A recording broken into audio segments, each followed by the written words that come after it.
Yes, it was called One Night. Yes, it's coming back to me. It's coming back.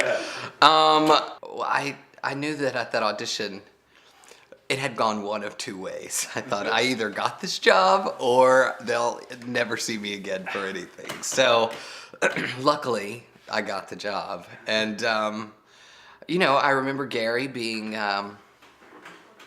he's a loner, despite himself. I don't think he's the most likable person in the world. And I think that prevents him from having long-lasting friendships or relationships. And his friendship with Mia, I think, is probably the only solid thing that he has in the city. And in my backstory that I was creating, I thought that he had been in New York for about a year. And I thought he had come from the West Coast, so this was sort of his first time in a pedestrian environment as opposed to a car sort of lifestyle. So I think he's in a bit of a culture shock. I think he stays isolated a lot of the time. I think he's constantly trying to make a connection with someone and to have some sort of stability, but I think everything is constantly falling through his fingers. And I remember we were shooting on, I don't know, it was 21st Street outside of the club, and there were some people that were passing by as I was having the conversation on the phone. And the guy passed by. And I remember Gary was even trying to make a connection with that person just passing by. Just anybody.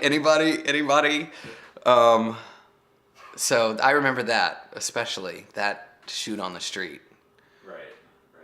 And it also just felt, it was a really sort of liberating, freeing kind of shoot because it was handheld and there wasn't a lot of like hitting your mark for focus, and it really just felt organic, and you really could trust your impulses and follow through on your impulses as opposed to, having 40 people around waiting for you to hit the mark for focus, especially. So it was liberating in that sense.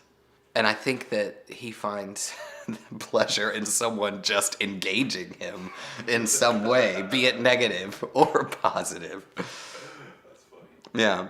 So do you think... I also remember Gary is very threatened by her relationship in the bar that night because he's like, guys, come on, let's go to this party. It's going to be great. We're going to have a wonderful time. And they, naturally, they're a couple wanting to be together, but he doesn't understand that. He wants what he wants when he wants it. So I feel like he's trying to make any sort of connection, and maybe he does not feel as threatened by the heterosexual world as he does by having to find his niche within the gay world in New York City. I also remember in the part that affected me the most is Aaron's song, when all the characters are doing their own sort of interpretation, or it's resonating with them on a personal level. And right. Gary walking down the street as the sun is rising, singing that song. I mean, it's a great song, by the way. It's fantastic. And it just works perfectly in the film. Yeah. It reminded me of the song in Once, and how well it worked in One Night, and how well it sort of really told the story and captured the essence. You wrote that. That is amazing.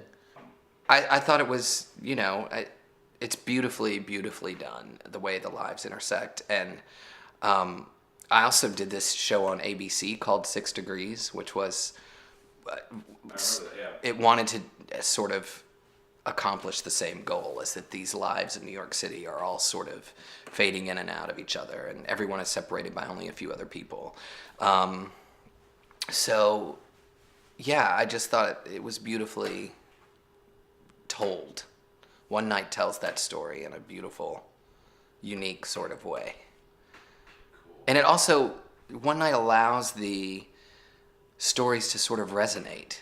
It's not on a we got to get to the next scene and we got to get to the next storyline. It allows the characters to sort of marinate in a beautiful way.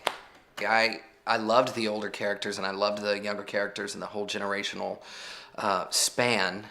However, at the end of the day, it was also a little heartbreaking because it's like everyone is still sort of searching and still trying to find their way, which I think it's true. At the end of the day, none of us are getting out of here alive, and you're going by yourself. So, That's right. No matter what kind of connections you make, you still end the day going out by yourself. Boy, that was dark. So deep. I didn't mean that to be so dark. Actually, there was not much direction at all. Besides, and I'm used to, in the theater and in the television and film that I've done, you know, there's 40 people behind a monitor, or there's 40 people behind a table in an audience, and everybody has their own opinion, and everyone is sort of steering you. So it was a complete gift to be able to follow your impulse and create on the spot. There was a lot of creativity just happening in the moment. You were allowed complete freedom. You were allowed to really breathe in the moments. I keep thinking about that. That keeps coming back to me, is that there was an opportunity to breathe. There was an opportunity. There were no mistakes. There were no judgments. I kept thinking, I hope they're getting what they want to be getting. Like, I hope that they're, because there was such a, you guys almost weren't there to me. That's what was crazy about it. You were almost sort of invisible.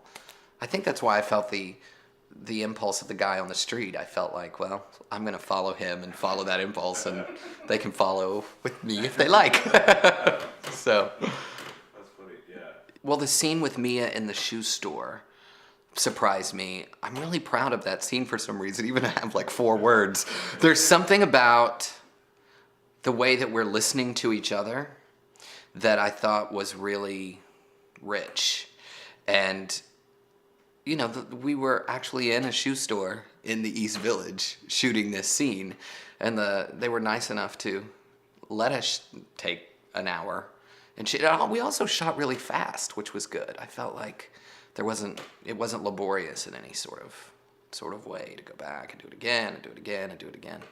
But I remember we shot the scene, and the sun came up, and we shot the scene on the street, and then it was 7, and we were done shooting, and I was like, well. So I went over to the West Village, and I sat in a coffee shop that had these big windows, and I had breakfast and read the New York Times, and I thought, I'm living my dream, because I just shot a scene in a movie, and now I'm sitting in the West Village having breakfast and reading the New York Times, and it's not even 8 o'clock. What's next, world? What's next?